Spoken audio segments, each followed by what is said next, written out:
Hey, Rachel, what is going on, friends? I see that Rachel's here. Do it all, Ari. That's a pretty sick name. I cannot lie. Tamara Moore. Hello, it's me. Hello, it's Tamara. I should have said it's me. Like it's me. You got what I was saying.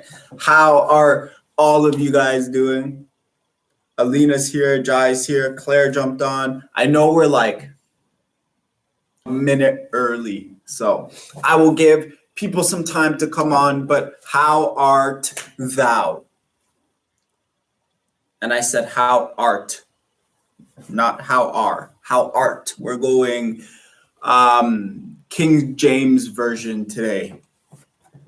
Hey, y'all, lock Claire out. You know, I'm not really good with jokes or inside jokes, but I do know if you say the joke every week, it doesn't get funnier. You know what I mean? Tamara. Ooh, the 800s. Yeah, like thou art a shield for me. Claire laughed. Rachel laughed. Malachi said hi. Abigail said sure. J. Dot said hi. Isole, what do you call a mound of kittens? A mound of kittens would be called catnip. I don't know. What is a mound of kittens called? A mound of kittens? A meow town.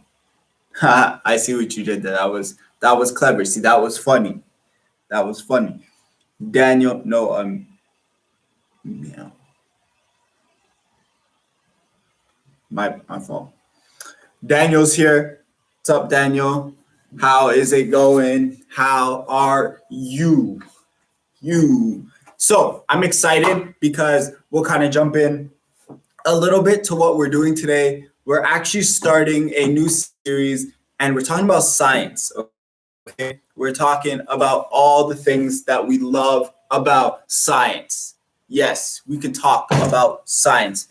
So I am going to ask you, the good people, what is your favorite science topic? Okay, what is your favorite science topic? Your favorite science topic. I don't like science. But science is so cool, man. Like, we have everything we have right now. We're able to communicate now because of science. I'm not good at school science. I get that. Daniel said space. Space is pretty cool because, like, I spelled science correctly. Woo. Space, astronomy, exploding chemicals, space. That's pretty cool. Experiments. Space is my favorite topic. Mechanical advantage and efficiency, like pulleys and levers. I got you. Ecosystems. That's sick. I don't know if they still show you this guy, but I always remember going into science class and being so excited whenever I seen a TV rolled in. And I was excited for one simple reason. One, because we were going to watch Bill Nye, the Science Guy. That guy is the GOAT of science. He taught me everything I know about science. So, yeah, Bill Nye, the Science Guy is cool. I could probably sing you like a part of, I guess, like the theme song or the opener. It's like, Bill Nye, the Science Guy. Bill. He's amazing. He is the GOAT. And if you think otherwise, I'm not here to say that you're wrong, but hey.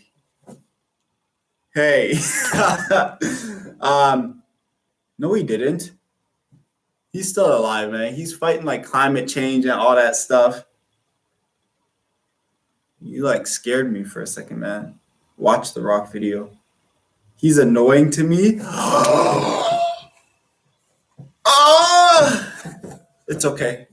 He does get annoying sometimes, but So do some of the people that we love and cherish the most, right? Like our siblings. We love our siblings to death. But there's times where we're like, okay, you need to stay over there. Bill Nye's my favorite subject. That's big facts. If Bill Nye could be a subject, he'd be my favorite subject. But he was in The Masked Dancer. He can dance? That's crazy. Okay, hate, no, you don't. No, his head looks weird in the intro, not gonna lie. Bill Nye, yeah. So we're all gonna talk about Bill Nye, but we're gonna jump right into the video because this week we are learning about creation and how God created everything, and we're gonna take a biblical a biblical perspective on creation. So you know what book we're reading? It's probably going to be Genesis because that's where creation happened. Boom. But without further ado, guys, let's get into this video.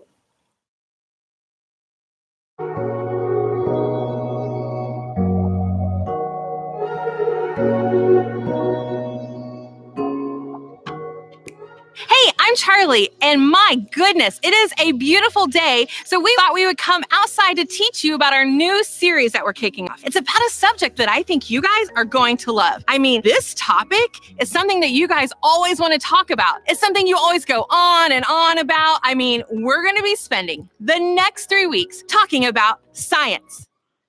Really? Is it science, guys? Okay.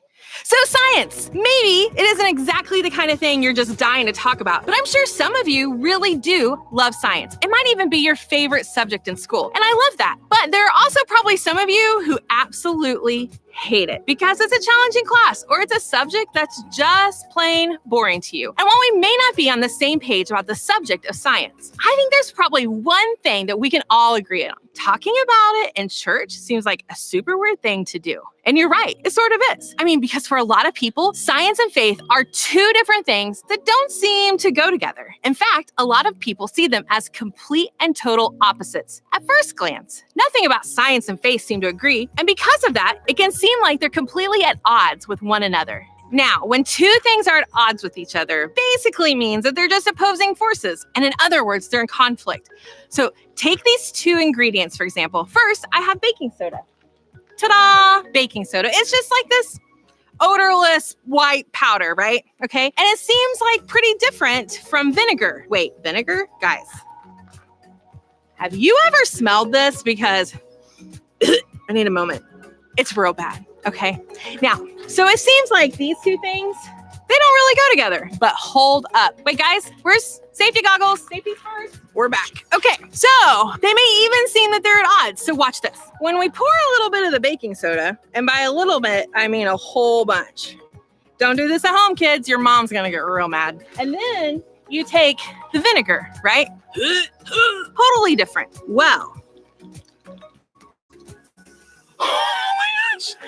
Clean up, paper towels. Well, that's really a reaction, right? But isn't it strange because it didn't seem like those two things were at odds with each other? It's like volcano action up in here. You probably feel like there are things in your life that cause similar reactions to that. Like when you're mad at your little sister for borrowing your clothes without asking. Friends, I have 3 sisters. I know what it's like to be at odds with each other. And then when you find yourself in a fight with your boyfriend or your girlfriend, you're at odds with that relationship. And when your team is playing the biggest rival on the field and you're at odds with them, when two sides are going against each other, they are at odds. And for a lot of people, that's exactly what science and faith are. Two teams at odds with each other. Two teams that when they mix together, react, kind of like our stinky science experiment. Hey, but think about it. Topics like evolution, creation, and the way human beings were made, how things happen in the universe. You're learning about those types of things in science class now, but people have been arguing about them for years. And in these arguments, it seems like you have to either choose team faith or team science. And the people on team faith, man, they are super skeptical about science because it seems to discount some of the things that they believe about God and the Bible. Team science sometimes has a hard time considering that God played a role in the way the world was made and how it works. And because of that, it feels like these two teams are at odds. It seems that they believe opposite things and they may even be against one another. Now, Maybe you're thinking, who cares? Well, let me tell you, while this tension between science and faith may not bother you right now, there's going to be a point in your life where you have to think about it, because part of owning your faith means deciding what you believe about certain things. And honestly, that part of faith can be scary, because what if something that you learn in science class doesn't line up with what you've read in the Bible? What if what you know to be true about science makes you question what you thought to be true about God? And what if ultimately you have to choose a team in this whole thing? I mean, what if you have to choose to believe in either team science or team faith? Now, here's the good news. I don't think we really have anything to be afraid of. In fact, I don't think science and faith are actually at odds in the way we've been led to believe they might be. I don't think we have to worry about them being at odds, because I think asking questions and learning about science can be a really good thing for your faith. And to prove it, I want to go back in time. Watch this. Oh my gosh.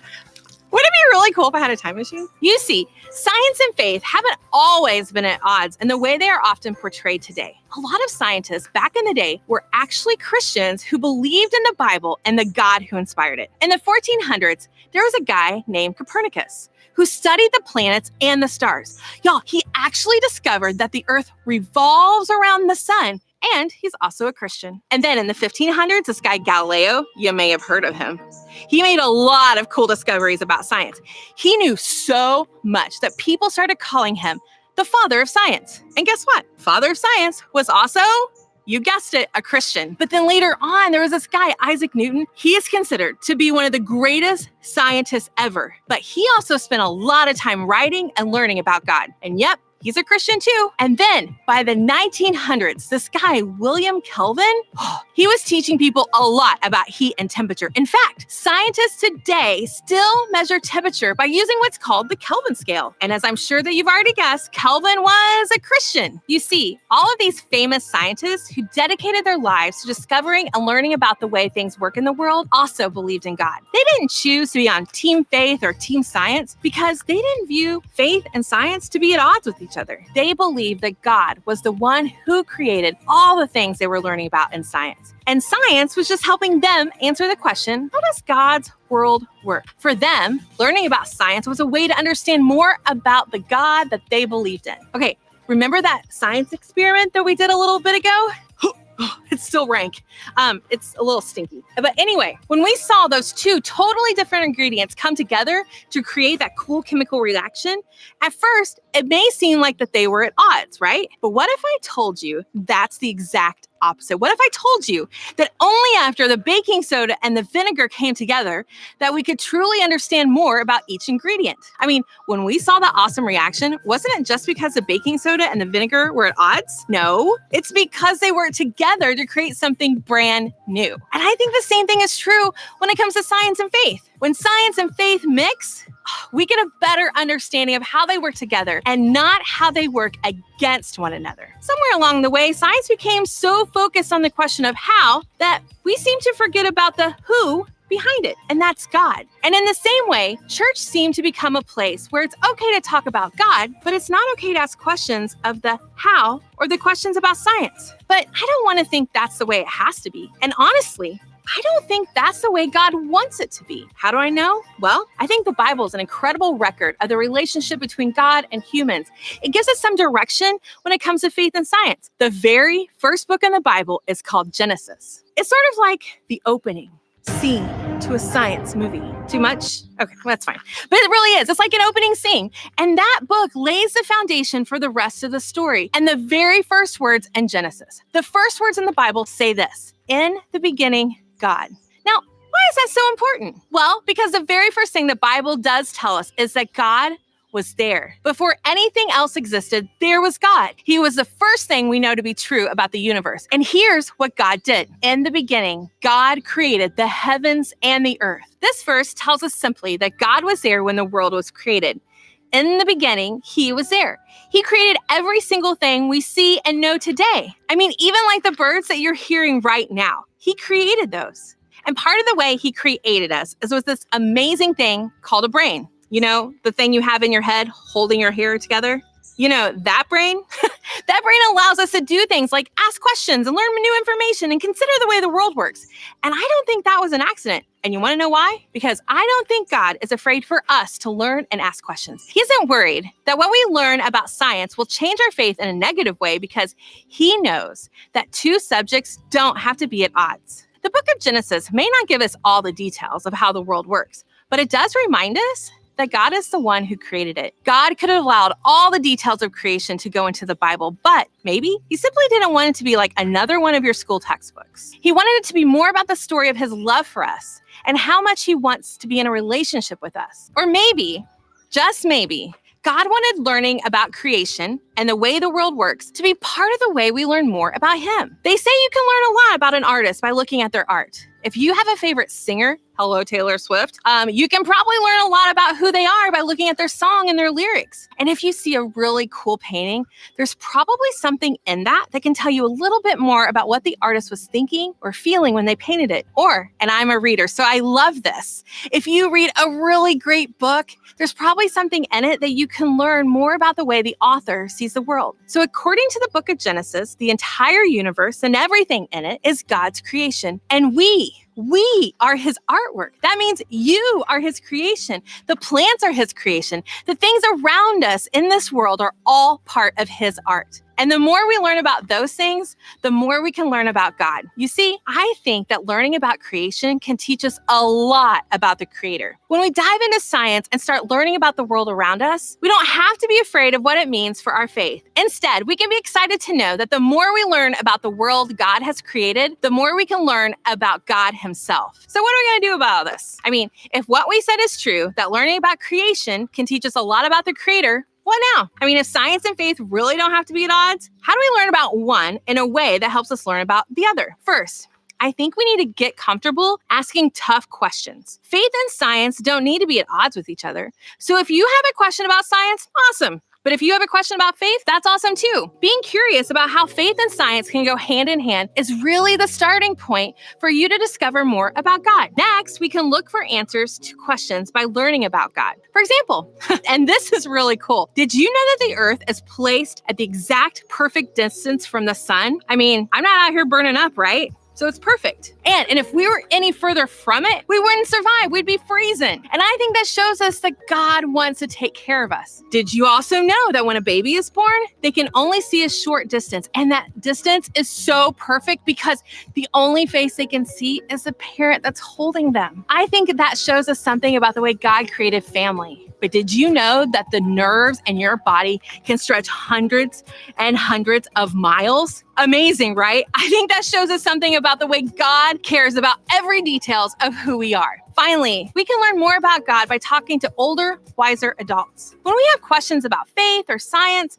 a great person to turn to is a trusted adult like your small group leader. I mean, if you look to the left or to the right, they're probably over there. They're going to help you wrestle through some of the questions and understand more about who God is. You see, learning about creation can teach us a lot about the Creator. And because of that, we shouldn't be afraid to ask questions or dive in to know more about science or faith. You see, learning about creation can teach us a lot about the Creator. And because of that, we shouldn't be afraid to ask questions or dive in knowing more about science or faith. I mean, after all, they're not really at odds like we thought they were. So as you leave today, I want you to think about this. What's one thing that you've learned about creation that can make you appreciate the Creator?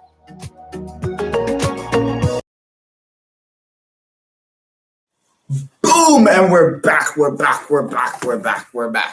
And I love the conversation of science, and I love tying the conversation of science in with our Creator, God. Yes, because a lot of the times, it doesn't seem like at school or even if you were to Google something about science, there's not really a lot that would tie it back to God's creation story and how when we look at stuff in nature and when we look at science, how much it shows us that we have a Creator who cares about us. And I think that's one of the reasons why I've always had like this passion and love for science, because I always found it as an opportunity where we can learn more about who God is and how we can connect even a little bit more with who God is. So I'm always excited about these conversations. Big Bang was silent.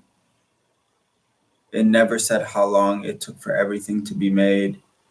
Okay, so before we start off though, I want to let you guys know that just like the last series, where we talked about awkward things, just like that series, we're gonna actually give a time where we're gonna ask questions at the end of our series. So if when we're going through all of these videos that you have a question where you're like, man, I wish I can get an answer on, this is your time. And the topic that we're talking about is science and how it relates to our faith. So anything on that topic is free reign, and you can throw it in to the doc that we're going to send you, because we want to be able to give you guys opportunities to ask questions. And if you were there on Wednesday, you know that we're also going to dive in a little bit deeper on Wednesdays to our topics. So I'm excited, but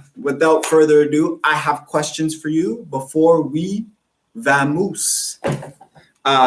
So the number one question, okay, the number one is, how does it feel to know that God isn't intimidated by our questions? Okay, I'm gonna say it again. How does it feel to know that God isn't intimidated by our questions?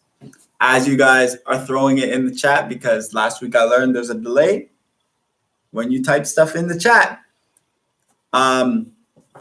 It's an amazing thing, honestly. We're like, growing up, I always felt like I wasn't allowed to ask God questions about like the Bible and why something happened the way it did, or why it may have not even made sense in my eyes. It was always like taboo, that like it was a no. But as I grew older, I always had these questions and never really had an outlet to like ask these questions to, until someone was like, hey, like God's not intimidated by your questions. Like he wants us to grow closer to him. And if asking questions is a way that we can grow closer to God, then why would he say no? And it really allowed me to be able to open up my relationship with God and just be able to ask him like the tough questions where people would always be like, hey man, I don't really know, so I can't answer that. But some of you guys were throwing in the chat that I got too much homework already, my guy. Don't worry. I'm not giving you homework. With more O than S. Oh, you guys are talking about vamos. It said 6 days, but the measurement of time was different than we measure. Okay, Tamara's talking about creation. Aaron said it makes him feel comfortable. Abigail said good, because we can ask really anything. Yeah, you can honestly ask him anything. You can be like, God, why do we have 5 toes? Why couldn't we have 6? I don't know why you'd ask that, but like you could ask any question. Good, amazing, it feels good. Yeah, I think it makes me feel good. That's good. Foodie, goody. It feels that it's kind of relieving at the same time, because it's an accident, or if you're scared, you can ask for forgiveness or anything else. That's so good. I'm hungry too. Oops, my English. Yep, I feel good. I think 5 is good. I'm hungry for waffles. Waffles are booming. Did y'all know there was a man whose car was in a fire and everything else burned except the man's Bible? I'm gonna eat oats. But yeah, when we look at the fact that we can go to God about any question, it's such, I use the word relieving. And I use that word because usually when you have questions, like you're confused, you're frustrated, and there's this sense of frustration over you, right? And like, I don't know if you guys have ever been in this place where like in school, you try to ask your teacher a question. Well, we'll say this, because I know everyone's done like EQAO or a test. Have you ever got to a test or EQAO? I use EQAO because it's like the perfect example where the teachers let you know, hey, if you have a question, I'm not really allowed to answer. And like, it was always so frustrating where like I would have a question about the wording of something in like the EQAO, because it always uses like this weird wording. And they would always just look at me, and I promise you this was the reaction. They'd be like, and it would be so upsetting, like, what are you here for? How are you supposed to help me when you're like, eh. Like, it was always frustrating when I had a question that I couldn't get the answer from. And like, why I say relieving is because God relieves that frustration and like, I don't want to say anger, but like the feeling when you have a question and like you want the answer to that question. EQAO, don't do that stuff. We don't have EQAO this year. Oh, my class, I skipped EQAO, sadly, yes. Yeah, the classic shoulder. Yeah, it's literally the classic. It's like, but we got another question before we leave today. And that question is this. We can know that God's not intimidated by us asking questions. We know that as a fact, but, and here it comes. Why might it be scary to talk about questions we have with God? So even though we know he's not intimidated by our questions and he's not scared of our questions, we sometimes feel like, I'm a little nervous to ask this question. So what do you guys think? And as you guys again are throwing in the chat, I remember countless times, okay, we're like, I'm going to use this example. You guys are probably going to laugh because you probably can like sympathize with me on this. But I'm going to repeat the question again because it seems like you guys are a little bit off in the chat. But the question was, if we know that God's not intimidated by our questions, why do we still feel like we're scared to go to him and ask these questions? And I could probably, there's so many times I couldn't count, okay, where my friends would ask me, yo, come over to my house, or yo, let's go to the mall and let's do something. And I would look and like I would get this text message, okay? And it's not good, okay? It's not good because I lied. So I'm gonna preface that, okay? It's not good that I lied. But like I would look at those text messages and be like, yeah, let me go ask my dad. And like I would like count in time and wait like 6 or 7 minutes or like 10, maybe 30 minutes sometimes. And I would come back on the phone and be like, yeah, my dad said, nah, I couldn't come. But the thing was, I never asked my dad. It was just, I knew what the answer was going to be, or I was scared and nervous to find out what the answer was going to be. And I find that sometimes just the notion of knowing I can come with a question, it is great and it's fantastic. But I sometimes get scared of the answer that I'm going to receive. So that may sometimes stop me from actually going out and asking the question. So some of you guys, we're throwing, it's the shoulder shrug or the sheepish smile, walk away, or okay, both. I'm in grade 6 too, but we don't have to, okay, oof, I pressed enter before I finished, oof. Okay, that's not really answering. But we're afraid of the answer. Yep, Tamara, that's good. To be honest, I've never been uncomfortable around him, okay? We can be nervous because we might be afraid to get judged or we're just scared of the answer. Evil questions attack Ontario, okay? Because we still might feel like it's wrong. Yep, I don't. Oh, where did it go? We might think that he may not like our questions. Yeah, sometimes you don't want to hear the answer. Yeah, you guys you guys hit it, right? Like as much as there's a safe space to ask a question, our mind's still playing, right? Because we're imperfect and we have that fear. And we even have that fear with our parents or a guardian or a teacher where you're like, I got a question, but like, I don't know how you're going to take this question. You know what I mean? So, or I don't know how the answer is going to be. So one of the greatest things, we talked a lot about questions and stuff like that. And it's because when we look at science and we look at faith, there's a lot of questions, and there seems to be a lot more questions in Zen. There seems to be a lot more questions than there are answers.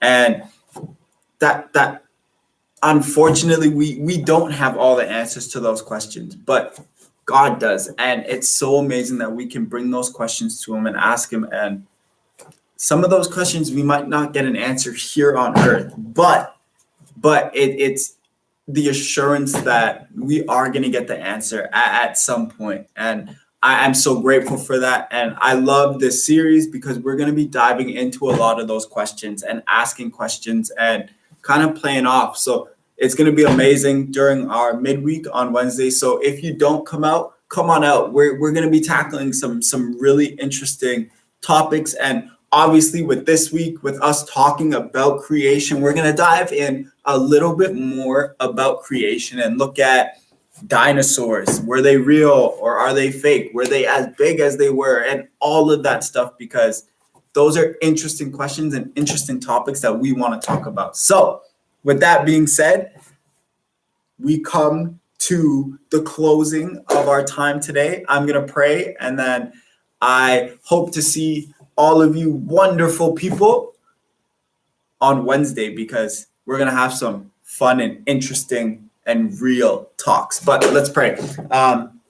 Dear God, I thank you so much, Lord, that the world's view is that science is opposed to faith, but it's so amazing, Lord, that we can have a viewpoint and understand that science isn't against faith. Science actually proves faith and helps us grow closer to who you are and how great you are. It shows us a glimpse of who you are. And I'm so grateful for that, Lord. So I'm thankful, Lord, and I'm encouraged, Lord, that all of us get to journey along and learn more about your creation and science and this whole earth and how it connects back to you and how we can see you, God the Father, so much more better and clearer because of that. So, God, I pray over every student watching and every student that may watch, Father. I pray, Lord, that they have a great week, Lord. And I pray, Lord, that they'll have fun with their family. They'll stay safe and healthy with them too. In your name, amen.